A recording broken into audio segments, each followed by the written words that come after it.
Meus irmãos, graça e paz, eu quero convidar você a abrir sua Bíblia em Naum, capítulo 3, versículos de 8 a 13. Nós estamos caminhando para o fim da exposição de Naum.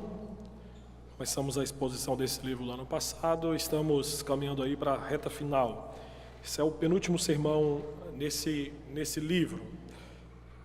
Eu quero que você deixe aberta a sua Bíblia nesse texto. No decorrer da mensagem, nós iremos ler os versículos, explicá-lo, e ao final voltaremos com algumas implicações desse texto para nós. Meus queridos, quem protegerá você do cálice da ira divina?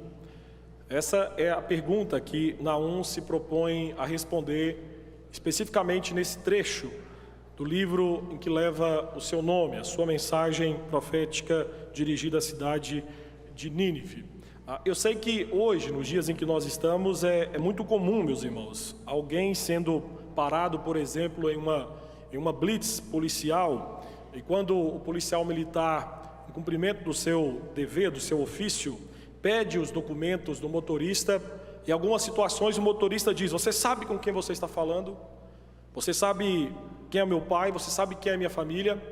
Essa resposta, queridos, aqui no Brasil é a famosa carteirada, em que pessoas, valendo-se de suas qualidades, ou posição social, posição financeira, exigem, geralmente em questões erradas, um tratamento diferenciado. Às vezes a pessoa, por ser conhecida na mídia, ser filho de algum político, ter prestígio social, ser um agente público, ser, quem sabe, um policial, um juiz, tal pessoa pensa que essa condição o livrará de situações adversas. Especificamente aqui nesse texto de Naum, capítulo 3, versículos de 8 a 13, nós temos aqui uma canção de provocação. Uma canção em que Naum profetiza que no dia do juízo, a posição e as qualidades de Nínive não o ajudaria em nada. A cidade de Nínive, como nós temos mostrado nas exposições desse texto, era uma cidade que se sentia indestrutível, superior ao resto do mundo. E de certa forma Deus, aqui nesse texto, traz à mente dessa cidade um evento histórico que era algo recente daquele povo. Então a ideia aqui é mostrar esse evento recente que aconteceu com uma cidade chamada, aqui no texto leva o nome de On-Amon, era uma cidade egípcia que tinha o nome de Tebas. Então aqui a ideia de Naum é falar da queda da cidade egípcia Tebas, usando-a como um comparativo para descrever aquilo que aconteceria com a cidade de Nínive. Então, o que aconteceu com Tebas, ou aqui no texto está dizendo On-Amon, era apenas um lembrete do que aconteceria com Nínive. Ou seja, no dia que Deus derramasse o cálice da sua ira, não adiantaria nada aquela cidade ter o prestígio, a posição social, o poderio militar que ela tinha, não adiantaria nada diante do juízo divino. Eu chamo a sua atenção para os versículos de 8 a 10, porque nessa passagem específica nós vamos ver que Naum está dizendo que é insanidade se confiar no poder humano, principalmente diante do juízo divino. O texto diz: és tu melhor do que On-Amon, que estava situada entre o Nilo e seus canais, cercadas de água, tendo por baluarte o mar e ainda o mar por muralha? Etiópia e Egito era a sua força, e esta sem limite. Pute e Líbia, o seu socorro. Todavia ela foi levada ao exílio, foi para o cativeiro. Também os seus filhos foram despedaçados nas esquinas de todas as suas ruas. Sobre os seus nobres lançaram sortes, e todos os seus grandes foram presos em grilhões. Aqui, meus irmãos, Naum faz uma comparação entre Nínive e a poderosa cidade egípcia Tebas, que a própria Síria havia conquistado no ano 663 a.C. O ponto forte dessa cidade egípcia era a sua localização. Essa cidade era cercada pelas águas do rio Nilo, que formavam uma muralha de água ao redor daquela cidade. Então as águas cercavam a cidade, criando de certa forma um lago artificial com 1,5 km de comprimento e 300 metros de largura. Além disso, ainda tinha um aterro que protegia ainda a cidade no que diz respeito à água que passava o aterro, e depois vinha então a parte murada da cidade de Tebas. Nínive, queridos, se sentia igualmente protegida dos seus invasores por causa da sua localização. Nós falamos aqui em um dos sermões anteriores que essa cidade era cercada pelo rio Eufrates e logo depois vinha as suas fortificações. Então, para Nínive, assim como foi para Tebas, o rio era a sua defesa e as águas as suas muralhas. Entretanto, diz aqui Naum que o rio Nilo não pôde proporcionar defesa a Tebas, e muito menos o rio Eufrates protegeria a cidade de Nínive. Naum aqui descreve que a vantagem da localização geográfica não poupou Tebas. E ao mesmo tempo, isso também não seria algo que pouparia ou protegeria a cidade de Nínive quando Deus derramasse o seu juízo. Tebas, aqui também diz o texto, a partir do versículo 9, contava com o apoio militar de importantes povos por causa das suas alianças políticas. Diz o versículo 9 que por conta disso, essa cidade dispunha de recursos ilimitados. Só que da perspectiva divina, a história mostra que esse poderio militar que Tebas tinha não era nada. Apesar de toda a força que essa cidade tinha, essa cidade não suportou e sucumbiu. Em 663 a.C., o rei da Síria, Assurbanipal, invadiu o Egito, capturou e saqueou a gloriosa cidade de Tebas. Por isso que o texto, versículo 8, Naum começa questionando: Nínive, por que você venceu Tebas? Por que você venceu no Amon? Você pensa que é melhor? Você pensa que é mais poderosa? Meu querido, aqui Naum não tem o objetivo de comparar as forças entre dois impérios. A ideia aqui é replicar aquilo que ele já havia dito no capítulo 1, versículo 6, que o poder humano não é nada diante da ira divina. Aqui, meus irmãos, Naum está confrontando a falsa segurança de nações e indivíduos que pensam que podem salvar-se a si mesmo das investidas do Senhor da história.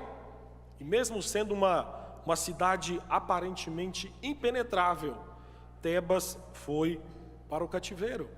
E aqui o comparativo que Naum está fazendo é que, da mesma forma que aconteceu com Tebas, aconteceria também com a cidade de Nínive. Naum profetiza que Nínive sofreria o mesmo destino que o povo egípcio: cativeiro, exílio, descendência exterminada, os nobres sendo humilhados. Tebas não resistiu aos assírios. E a poderosa Nínive, ao se encontrar com Deus, com o Senhor da história, seria reduzida, seria devastada, da mesma forma que a poderosa cidade egípcia Tebas o foi. Versículo 11 ao versículo 13, aqui Naum, ainda falando para Nínive, vai falar sobre a terrível realidade quando o cálice da ira divina é derramada. Acompanhe, versículos 11 a 13.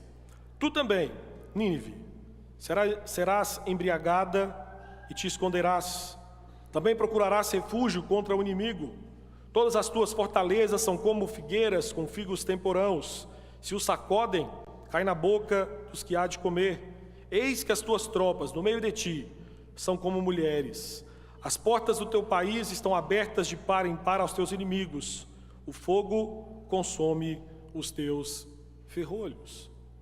Versículo 11, a ênfase no início do versículo 11, também tu.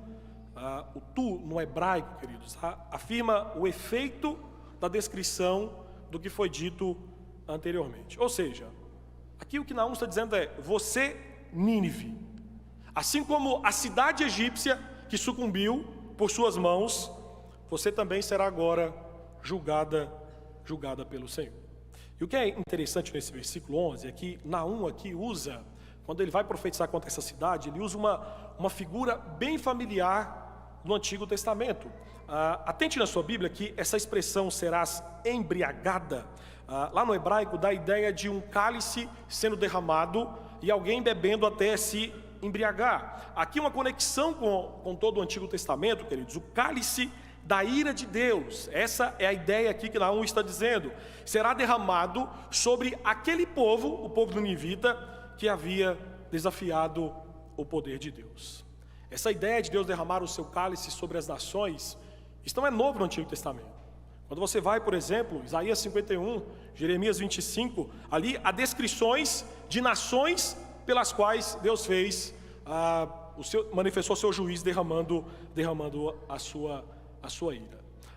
Aqui a ideia do texto é que Nínive, assim como outras nações, bebeu o cálice da ira divina, aconteceria o mesmo com ela.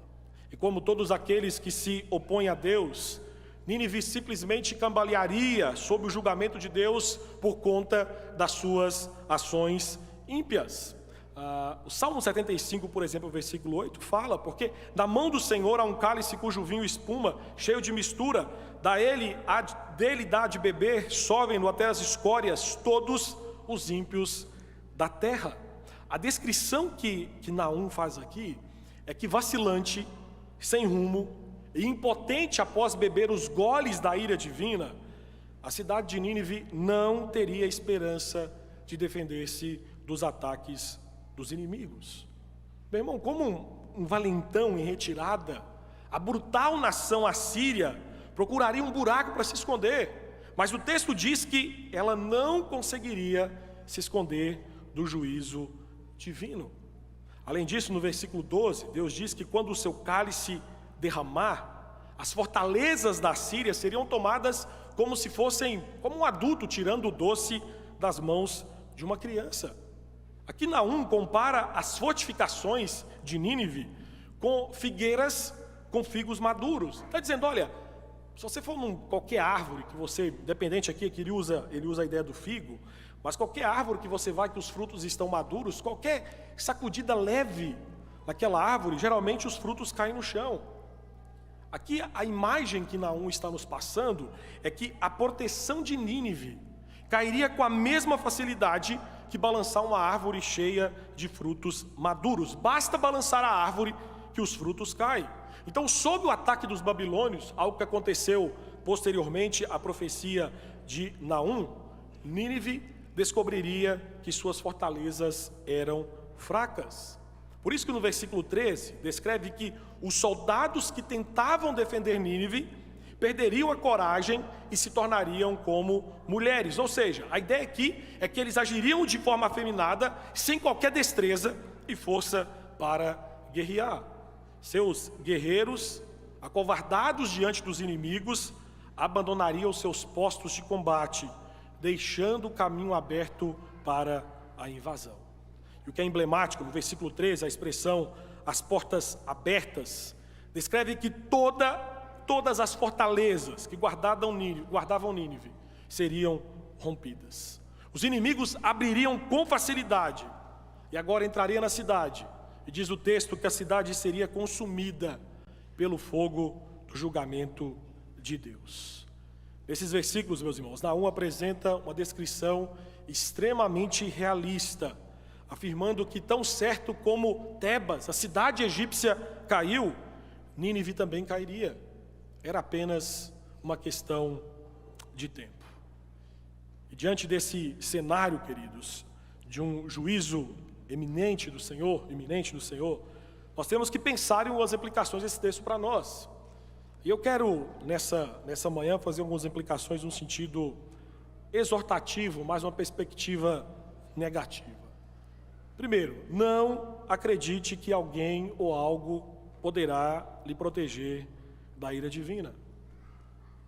Meu querido irmão, os ouvintes da mensagem de Naum só conheciam um poder no mundo naqueles dias, que era justamente a poderosa Assíria.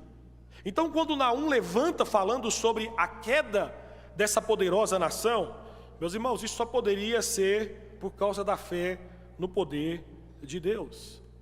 E é por isso que Naum começa essa passagem confrontando essa realidade, dizendo, olha, quem poderá subsistir ao poder de Deus? Será que Nínive é tão poderosa assim, que quando se encontrar com Deus, não vai sucumbir igual Tebas, a cidade egípcia, sucumbiu? A mensagem de Naum e a história comprova isso, que as poderosas nações, os poderosos da terra, nada podem fazer diante do poder de Deus. Meu irmão, os poderosos da terra podem até, em um rompante de fúria, esbravejar contra Deus, voltar-se contra o seu próximo, fiados simplesmente em seu poder humano. Mas como diz Isaías, capítulo 40, versículo 15, as nações são consideradas por Deus como um pingo que cai de um balde e como um grão de pó na balança. Nós lemos na liturgia aqueles que confiam em carros, aqueles que confiam em bens, aqueles que confiam em dinheiro, aqueles que confiam em sua posição social, são tolos, porque simplesmente se apoiam em aspectos da criação que diante de um sopro divino se dissolvem. Então não pense você que no dia do juízo final você poderá dar, quem sabe, uma carteirada no Supremo Juiz do Universo. Poxa Deus, eu nasci na igreja, poxa, eu tenho bens, eu tenho recursos, eu tenho prestígio social. Meu irmão, sem Deus, vã é a ajuda do homem. E se Deus está contra você, e a Bíblia fala que sem Cristo nós somos inimigos de Deus, ou seja, nós estamos contra Deus e Deus contra nós, a grande pergunta é: quem pode salvá-lo? Acredite, sua alma não está segura longe de Cristo Jesus. Longe de Cristo, a sua alma está simplesmente esperando a condenação final e inevitável assinada por Deus. E aí eu lhe digo, aquilo que aconteceu com Nínive, para aqueles que não estão em Cristo, há também de acontecer. O texto é realista ao dizer que aqueles homens procurariam esconderijo, suplicariam para que as rochas caíssem sobre eles, mas de nada adiantaria. A mensagem de Naum nos leva a pensar isso. Não pense que alguém ou algo pode lhe proteger da ira divina, se não for Cristo Jesus.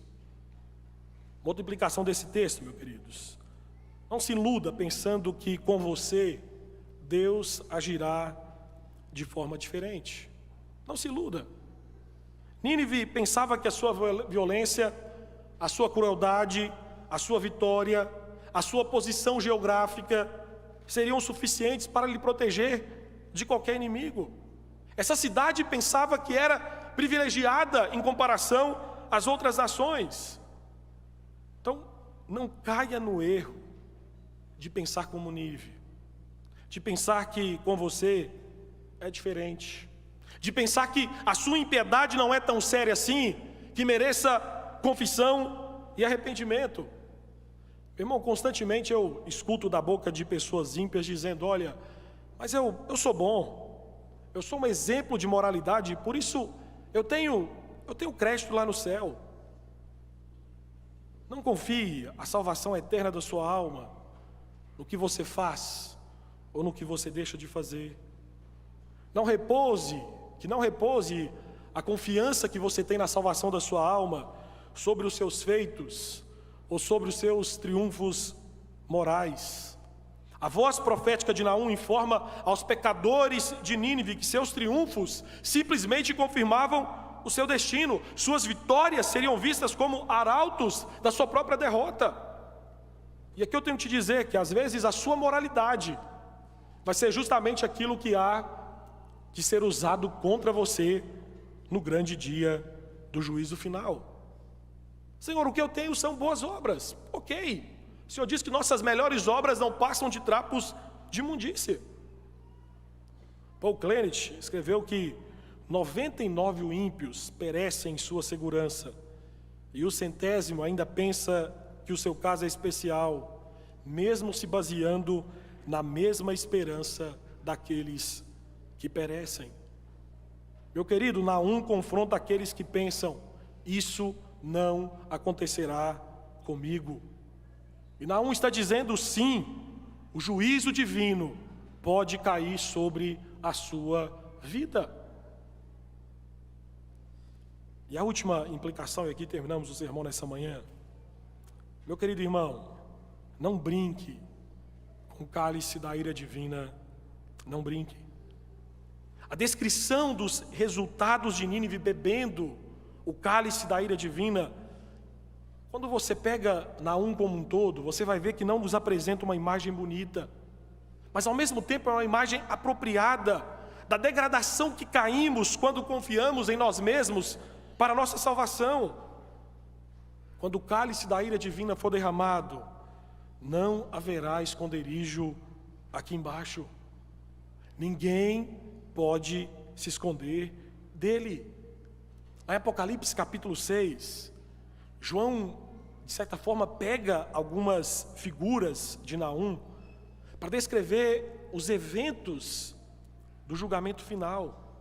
E naquele dia, como Naum, João descreve os reis da terra, os ricos, os fortes, tentando esconder-se nas cavernas e montanhas, suplicando que as rochas caiam sobre eles, para que possam se esconder da ira do Cordeiro de Deus se manifestando.